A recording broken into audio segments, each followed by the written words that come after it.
जय हिंद साथियों। तो पिछले वीडियो में हमने साधारण ब्याज का पार्ट 2 कर लिए थे, जिसमें 5-5 क्वेश्चन लिए थे। पार्ट 1 में 5 क्वेश्चन लिए थे और पार्ट 2 में भी 5 क्वेश्चन लिए थे। आज हम पार्ट 3 में फिर 5 क्वेश्चन लेंगे और फिर पार्ट 4 में 5 क्वेश्चन लेके धीरे धीरे छोटा छोटा वीडियो में ही आपको 5-5 क्वेश्चन का पूरा वीडियो मिलता रहेगा और पूरा RX अग्रवाल का सिंपल इंटरेस्ट धीरे धीरे खत्म कर दिया जाएगा। वीडियो के अंत तक बने रहिएगा। नए हैं तो चैनल को सब्सक्राइब जरूर कीजिएगा। देखते हैं हमारा बड़ा क्वेश्चन है। ए ने बी को 5,000 रुपया 2 वर्ष के लिए तथा सी को 3,000 रुपया 4 वर्ष के लिए साधारण ब्याज की एक ही दर से उधार दिए। उसने उन दिनों से ब्याज के रूप में कुल 2,200 रुपया प्राप्त किए। देखिए, ए एक आदमी है जो बी को 5,000 रुपया दिया, बी को 5,000 रुपया दिया और सी को 3,000 रुपया दिया। इसका जो टाइम देखिए, सबसे पहले जान लीजिए सिंपल इंटरेस्ट का सूत्र क्या होता है। पी गुने आर गुने टी बाई 100। तो पी देख लीजिए 5,000 है,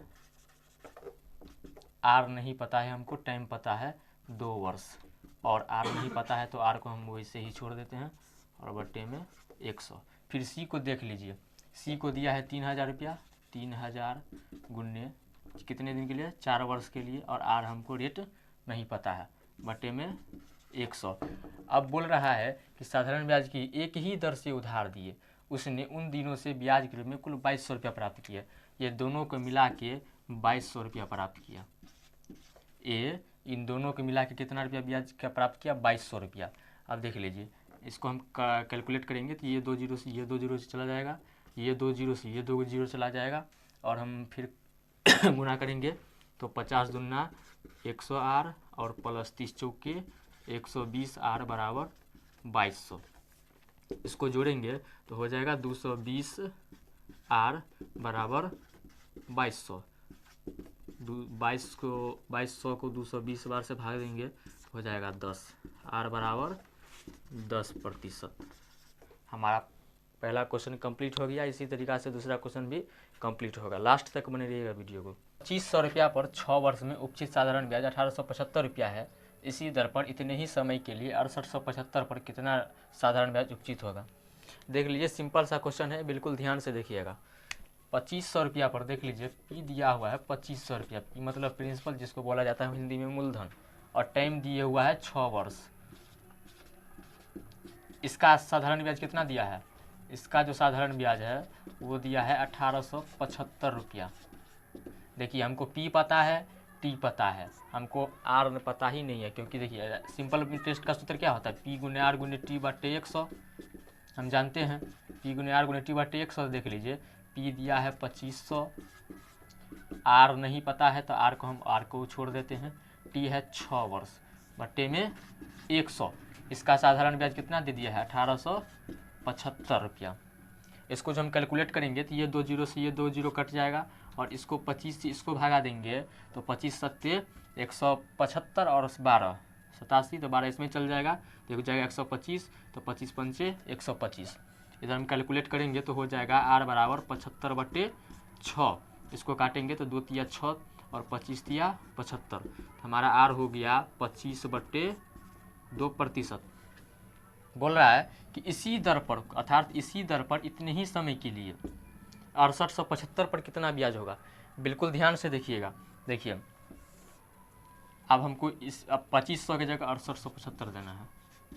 6,875 गुने आर कितना निकल गया, 25 बटे 2 दे दिए, गुने टाइम हमको है 6 वर्ष, गुने में 100, मतलब पी गुने आर गुने टी बटे 100।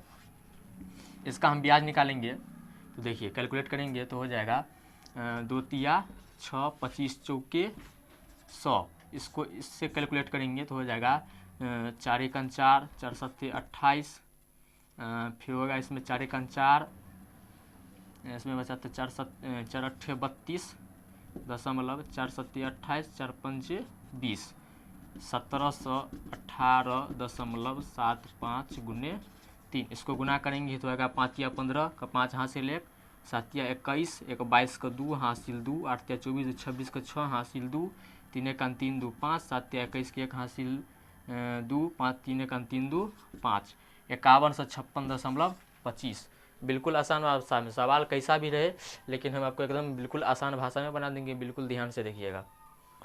हमारा अगला क्वेश्चन है, कितने समय में 3% वार्षिक दर से 8,000 रुपये का साधारण ब्याज उतना ही होगा जितना कि 4% वार्षिक दर से 6,000 का साधारण ब्याज 5 वर्ष में होगा।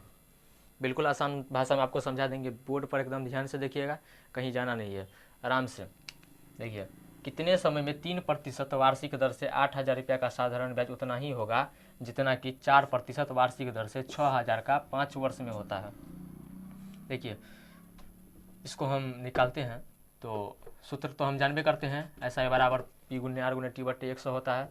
तो देखिए P दिया है 8,000, R दिया है 3 और टाइम हमको नहीं पता है तो टाइम को हम वैसे ही छोड़ दिए बट्टे 100, बराबर करेंगे। बराबर आप बोलिएगा क्यों किया, तो देखिए उतना ही समय में जितना 3% 8,000 रुपये का साधारण ब्याज उतना ही होगा जितना कि 6,000 का 4% में 5 वर्ष में, तो बराबर ही ना होगा, इसलिए हम इसको बराबर कर लेते हैं। 6,000 का 6,000 गुने 4 गुने टाइम है 5 वर्ष बट्टे में 100। इसको जो हम कैलकुलेट करेंगे तो देखिए ये इससे ये गायब हो जाएगा, ये 3 जीरो से ये 3 जीरो, 4 दूना 8, 2 तिया 6, ये 3 से ये 3 कट जाएगा। टाइम बराबर कितना बचा, 5 वर्ष। हमारा आंसर कंप्लीट हो गया। 8,000 में 8,000 का 3% हमको टाइम नहीं पता था और 6,000 का होता था कि दोनों ब्याज बराबर होता है। 8,000 का 3% और 6,000 का 4%, तो 5 वर्ष में इसका टाइम हमको नहीं पता था, इसका टाइम निकाले तो 5 वर्ष हो गया। बिल्कुल आसान भाषा में बनाना है। हमारा अगला क्वेश्चन है, 2,600 रुपये का 6.2/3% वार्षिक दर से साधारण ब्याज पूरे रुपये में होगा। देखिए यहाँ घबराना नहीं है, क्या है इस क्वेश्चन बिल्कुल अच्छा से समझिएगा, साधारण ब्याज पूरे रुपये में होगा। देखिए इसका मतलब है पूरे रुपये का मतलब है कि पैसा में नहीं होना चाहिए, दशमलव में नहीं होना चाहिए। जैसे हम देखिए मान लीजिए 1,012 है, ये पूरा रुपया हुआ, अगर हम 1,012.5 लिख दिए, 2.5 लिख दिए, चाहे 1042.56 लिख दिए, 5-6 लिख दिए, ऐसा नहीं होना चाहिए। बिल्कुल साधारण रुपया में होना चाहिए, पैसा में नहीं होना चाहिए। यही मेरा क्वेश्चन बोल रहा है, घबराना नहीं है बिल्कुल भी। देखिए हम बनाते हैं इसको।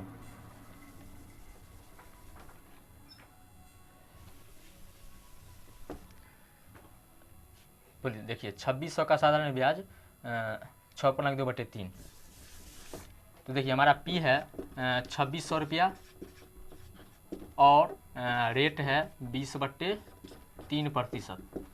तो हमको निकालना है क्या, टाइम निकालना है। बोल रहा है कितने वर्षों में हमको टाइम निकालना है। तो देखिए साधारण ब्याज का सूत्र होता है P गुने R गुने T बट्टे 100।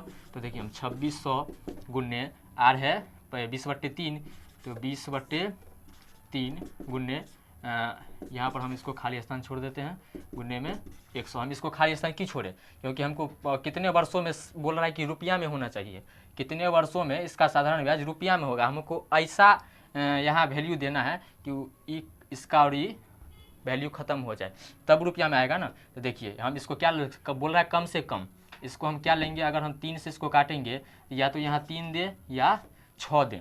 अगर हम 3 देंगे तो ये 3 से 3 कट जाएगा, लेकिन आप बोलिएगा फिर 6 हम भी तो दे सकते थे, लेकिन यहाँ ध्यान दीजिए कम से कम बोल रहा है इसलिए हम इसको 3 दिए हैं, इसलिए 3 से 3 इसका वैल्यू ख़त्म हो गया। और देखिए ये 2 जीरो से ये 2 जीरो कट गया, तो 26 दूना 52 अर्थात 520 रुपया। देखिए ये बिल्कुल रुपया में हुआ ना, ये कोई इसमें दशमलव नहीं न है। बस यही मेरा क्वेश्चन का था और हम इसको सॉल्व कर दिए। यही है मेरा लास्ट क्वेश्चन। मिलते हैं किसी अगले वीडियो में, जब तक के लिए जय हिंद।